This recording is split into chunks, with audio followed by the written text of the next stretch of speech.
Imagine for a moment, there are no traffic rules, no police, no courts, no "don't do that or you'll get fined" signs anywhere. Just people. Villages slowly turning into cities. Markets getting crowded. Arguments happening more often. Someone's goat suddenly eating someone else's crops. And now there is a problem that cannot be solved with just shouting louder. So yeah, this is basically how laws begin. Not with fancy books. Not with legal experts in suits. But with chaos. Quiet, everyday chaos.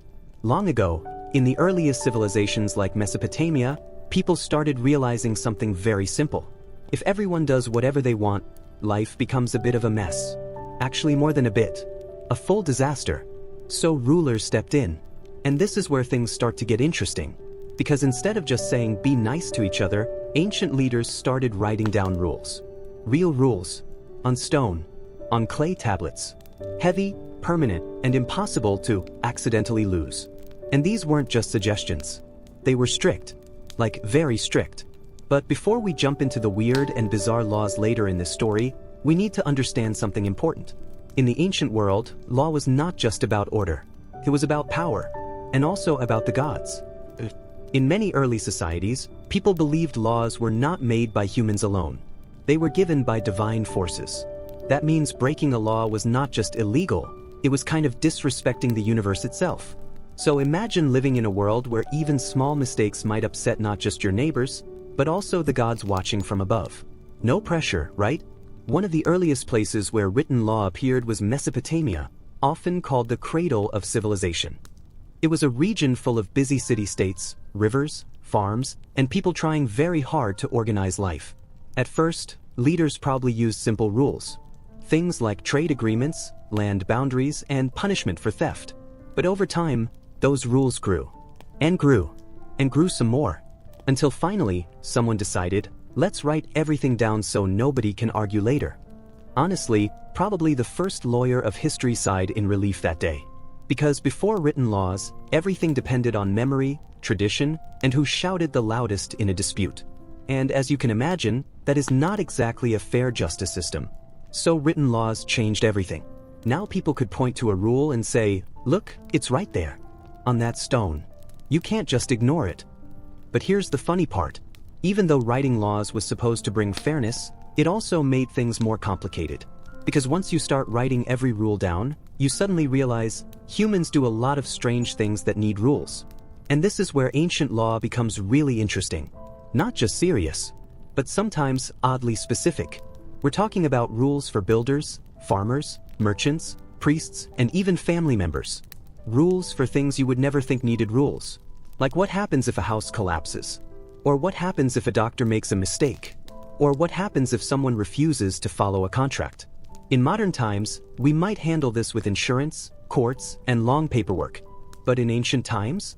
Let's just say the solutions were a bit more immediate and much less forgiving. But we'll get into those details later. For now, just imagine the mindset of early lawgivers. They were trying to build order in a world where everything was still new. Cities were growing. Populations were rising. People from different backgrounds were suddenly living together.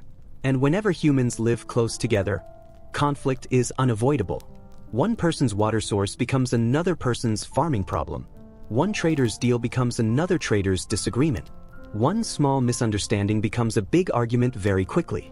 So laws became a kind of social glue. Not perfect glue. Sometimes messy glue. But still glue. They held society together. Now, here's something important to understand about ancient law. It wasn't equal. At least not by modern standards. In many early legal systems, your punishment depended heavily on your social status. That means the same crime could be punished very differently depending on who you were. A noble person might be treated one way, a common worker another way, and slaves, often in an entirely different category altogether. It sounds unfair to us today, and it is. But in ancient thinking, society was seen as a strict hierarchy. Everyone had a place. And laws were designed to protect that structure more than individual equality. So already, we can see something important. Ancient laws were not just about justice. They were about maintaining order as it was understood back then. And that order often feels very strange from a modern point of view. Another key thing to remember is that ancient laws were deeply connected to religion. Rulers didn't just say, "I made this rule." Instead, they often claimed, "The gods gave us this rule." That made laws extremely powerful. Because if breaking a rule means offending a king, that's serious. But if breaking a rule means offending a god, that becomes terrifying. So people followed laws not only out of fear of punishment, but also out of fear of divine consequences. It created a world where morality, religion, and law were all mixed together. And honestly, it must have been exhausting sometimes. Even small daily decisions could feel loaded with meaning. But despite all this seriousness, life still went on. People traded goods. Farmers worked fields. Children played in streets. And somewhere in the background, laws quietly shaped everything. Most people probably didn't even think about the full system of rules controlling their lives. They just lived inside it, like fish in water, not noticing the water itself. But every now and then, something strange would happen. A dispute too unusual to ignore. A punishment too harsh to forget. A rule so specific that people probably paused and thought, "Wait, someone had to write that down?" And that is where our journey really begins. Because once societies started writing laws, they didn't stop at simple rules. They started recording everything. And some of those laws are going to sound absolutely bizarre.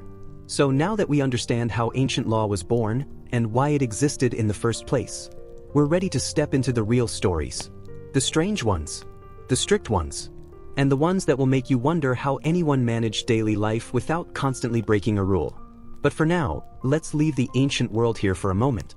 And in the next chapter, we'll enter one of the most famous legal systems of all time.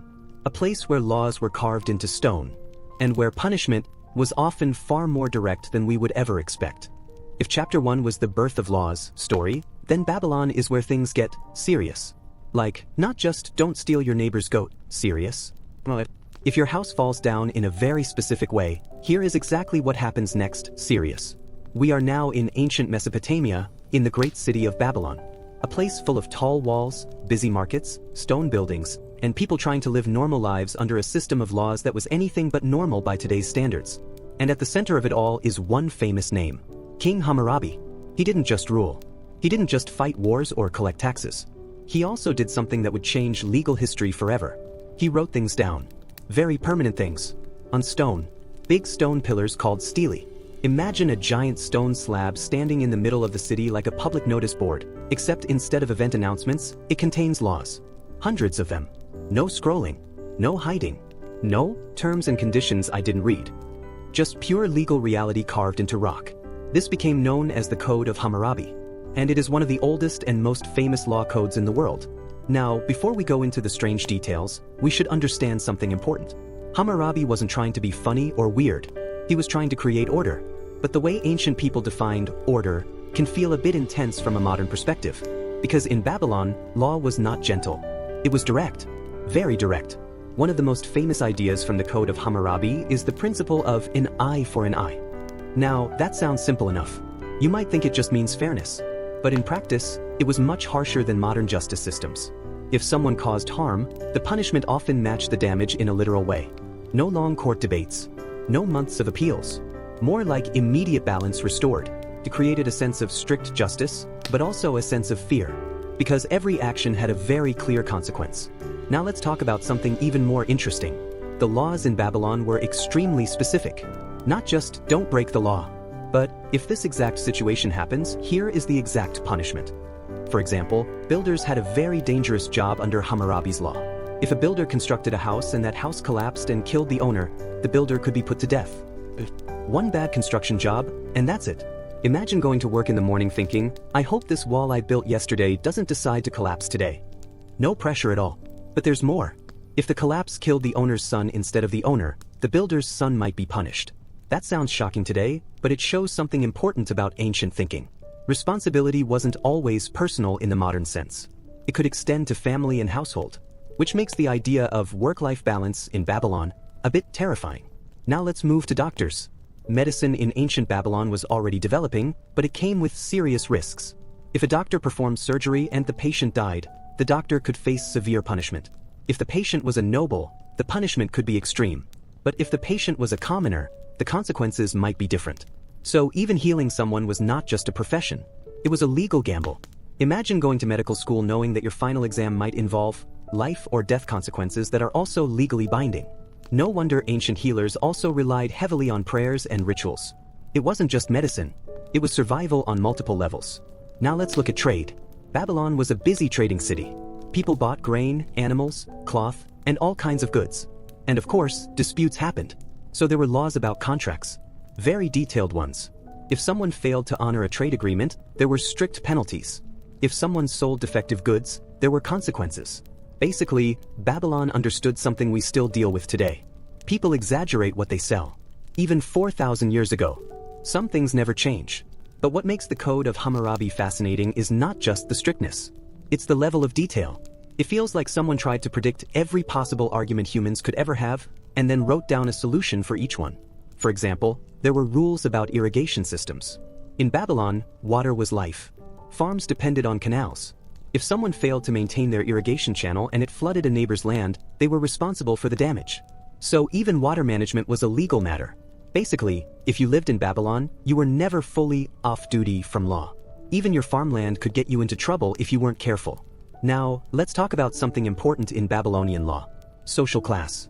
This is where things become very different from modern ideas of equality. The punishment for a crime was not always the same for everyone. A noble harming another noble would face one type of punishment. But a noble harming a commoner, or a commoner harming a noble, those situations were treated very differently. The law wasn't just about the act. It was also about who you were. That might feel unfair today, but in Babylon, society was structured like a pyramid. Everyone had a defined place. And law was designed to protect that structure more than anything else. So justice wasn't just justice. It was social balance. And maintaining that balance was considered extremely important. Now, imagine being an ordinary person in Babylon. You wake up. You go to work. You walk through busy streets. You hear merchants shouting prices. You see scribes writing on clay tablets. And somewhere in the city stands a giant stone pillar reminding everyone what happens if things go wrong. You don't need to memorize all the laws. You just need to know that they exist, and that they are not flexible at all. But here's the interesting part. Despite how harsh it sounds, the Code of Hammurabi was actually a major step forward in human civilization. Because for the first time, laws were not just based on a ruler's mood or personal opinion. They were written down. Public. Permanent. That meant people could, at least in theory, know what was expected of them. And that is a big deal. Even if the rules themselves were strict, the idea of written law created something incredibly important.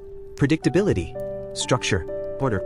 And from that foundation, future civilizations would build their own legal systems, sometimes softer, sometimes still harsh, but always influenced by this early attempt at organizing human behavior. So when we look at Babylon today, it's easy to focus on the shocking punishments or the strict rules. But it's also important to see what it represented. A society trying very seriously to prevent chaos, even if their methods feel extreme to us now. And as we leave Babylon behind, we start to see a pattern forming across ancient civilizations.